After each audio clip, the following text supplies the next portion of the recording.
Yo guys, what is up? It is MasterDavros here, bringing us here a different sort of Halo video today. It's not going to be a commentary, and we are going to be talking about a Halo related topic here, but it's going to be in a top 10-esque fashion here. And what the topic basically is, not top 10, the 10 noobiest tools of destruction that have been added in Halo, which means from every Halo since Halo 2. Because Halo 1 was the first one, that's why we're not going to be talking about anything in it. But basically what I mean by noobiest tools of destruction is tools that basically are really easy to use for pretty much any user. They don't require much skill at all or coordination, and they're extremely easy to use and gives any user of any skill level easy kills and can basically help one-man army sprees happen and basically benefit any individual player on the battlefield. So, and this is not going to be in any order because I figured that this topic, everyone will have a different opinion on this topic. They will have a different number 1 or a different number 10. So I figured it would be best to kind of randomize my picks for this 10 list in a random order. But we are going to be going from a chronological order from Halo 2 to Halo 5 here, because I might have to pick out some stuff from every single Halo since Halo 2. So, starting off with Halo 2, we have the Halo 2 Plasma Pistol. The Plasma Pistol brought with it the infamous noob combo tactic, and pretty much anyone could use it. This thing was too powerful, and what made this thing so deadly that it was quick and efficient. You get yourself some really quick and efficient kills in Halo 2 with a noob combo. Basically all you have to do is just charge your Plasma Pistol, take out the opponent's shields, and switch to your headshot BR weapon. Boom, headshot. That's pretty much it. And what makes this combination so much more deadly is that the Plasma Pistol itself is quite overpowered.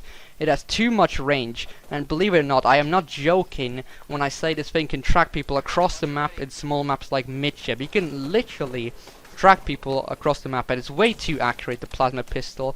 It basically functions like a missile from a Hydra launcher. It can, or maybe it might be even more accurate, believe it or not. It basically tracks them, and you cannot escape this thing no matter what. It is so accurate, and it's the perfect counter device to an overshield. And if you see someone with a Plasma Pistol about to face off with an overshield user, if a Plasma Pistol user is not going to run away from the overshield user, because all you have to do is charge it up, and boom, the overshield is instantly gone, and before you know it, you'll be on the ground dead. So the overshield's kind of rendered useless against the noob combo. That's why it's so powerful, and it kind of can counter any overpowered weapon users such as charging shotgunners or sword users, or even you can use it to kill rocket launcher users from a medium distance. And this thing is kind of balanced in Halo 5 because it has less range, and it is easier to counter compared to Halo 2, because in Halo 2 the time to kill on a user of a BR is kind of higher compared to time to kill in Halo 5. And Halo 5 you have kind of these spawn abilities like Frost, so it's kind of easier to counter for noob combo, but the noob combo is still kind of effective in Halo 5. It's not overpowered and newbie like in Halo 2. So, moving on now to the Halo 3 stuff here. Number 2, we have the Regen Field from Halo 3, which is a tactical equipment for your armor. And basically the Regen Field, you could deploy it and would regenerate your shields way too fast after getting damaged, and it was really powerful. Your shields will be up within seconds after they're off, which is pretty much the purpose of this thing, but sniper campers would abuse it. For example, in the pit, you have these sniper towers. The sniper campers would sit on one of the sniper towers and snipe their opponents. If you have, for example, 2 infiltrators attacking the base, all the sniper have to do is just deploy for Regen Field, and he would be able to basically take out both of the infiltrators if he's good with a BR, and it's easy kills. Easy. You don't have to worry about it because the Regen Field is way too powerful. It's enough to protect one individual from 2 players, believe it or not. Alright, moving on to number 3, we have the Power Drain from Halo 3. This is not so bad in my opinion, but it is quite annoying when the user deploys it. It's going to basically take out your shields within milliseconds, and kind of works like a Plasma Pistol, but it's even more deadly because it can affect multiple opponents at a given time once you deploy it. And it is annoying because you have all these sparkles on your screen, kind of slows down player movement and concentration while doing so. And I think these things spawn too frequently on a map and lead to overall easy kills for its user, because if you're getting charged by 3 players in Halo 3. All you have to do is deploy this thing and you can get 3 easy headshots. So this kind of leads to easy one-man army kills. You don't have to rely on teamwork with this thing. It's an easy thing to use, easy kills right there. So moving on now to some of the Halo Reach stuff here. So this is all in, most of this includes armor abilities, because I think armor abilities is pretty much the worst addition to Halo ever in my opinion. So this would be number 1 for me here, Armor Lock, Halo Reach, the worst ability ever.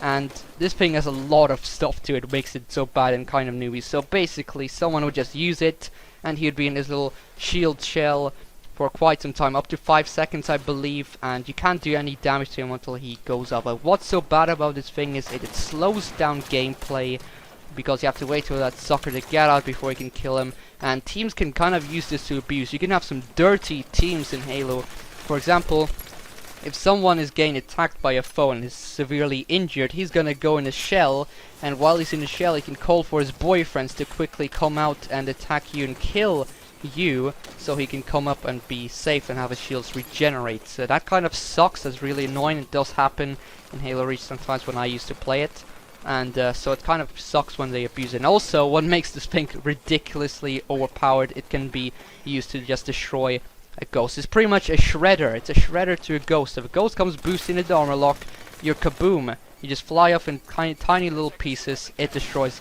boosting ghosts. Overpowered. And what makes this thing even more absolutely disgusting is that it can counter sword attacks and melees. If a sword person is about to launch on you, you can just go in armor lock. He will launch at you and he will lose his shield for hitting an armor lock user. Then you can quickly come up while he is paralyzed and you can smack him in the face and kill him and take his sword. And that kind of sucks, by the way. It's ridiculous. And I think this is the worst addition to Halo ever, the most noobiest addition to Halo in my opinion. Moving on, number 5, we have Jetpack. Jetpack's not as bad as Armor Lock in my opinion, but basically, in my honest opinion, kind of breaks map flow, because most of the maps created in Halo are focused on foot soldiers, so all the paths all the paths on the map focused on foot soldier play. So if you have the jetpacker in the air, he kind of breaks map flow by finding shortcuts, and he is annoying because you have to focus on that aerial unit, and while you focus on that aerial unit up in the air, you'll be unable to focus on the ground unit shooting you from somewhere else. So rather than focusing on, for example, 2 players on the ground and figuring out how to survive or how to counter them, you're gonna have to be dealing with the air unit first, and then while you're distracted, you'll get wrecked from the people on the ground. So it's kind of annoying in that aspect right there. So, last thing for Halo Reach, number 6, you have the Halo Reach infamous double melee. And this is not kind of to do with double melee users, but more to do with the bad shield system from Halo Reach. The shield system, they must have been drunk when they designed this thing. It never turned and never was in any prior Halo.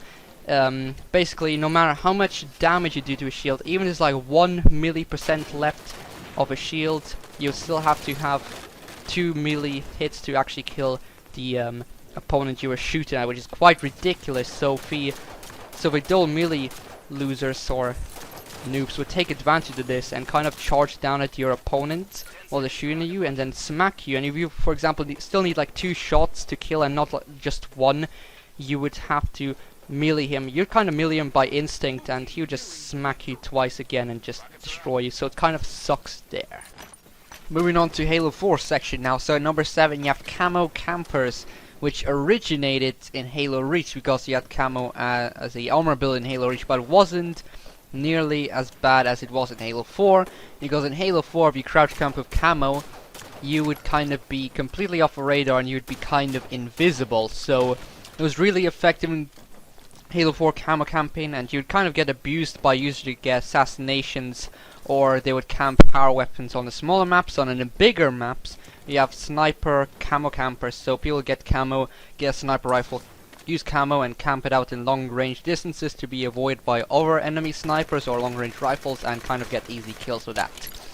Number 8 is another armor ability in Halo 4. It is Promethean Vision, and it's not too bad, but it kind of makes the situational awareness kind of easy for the user. So it kind of allows the user to perform surprise attacks on enemies, because all you have to do is kind of look through a wall with the ability. It kind of works like a thermal scope in a Call of Duty game, and so it kind of gives the user the opportunity to no longer have to be as careful when moving around the map when you use this, and you have more time to think of tactics on how to approach your enemies which may be situated behind the wall or something.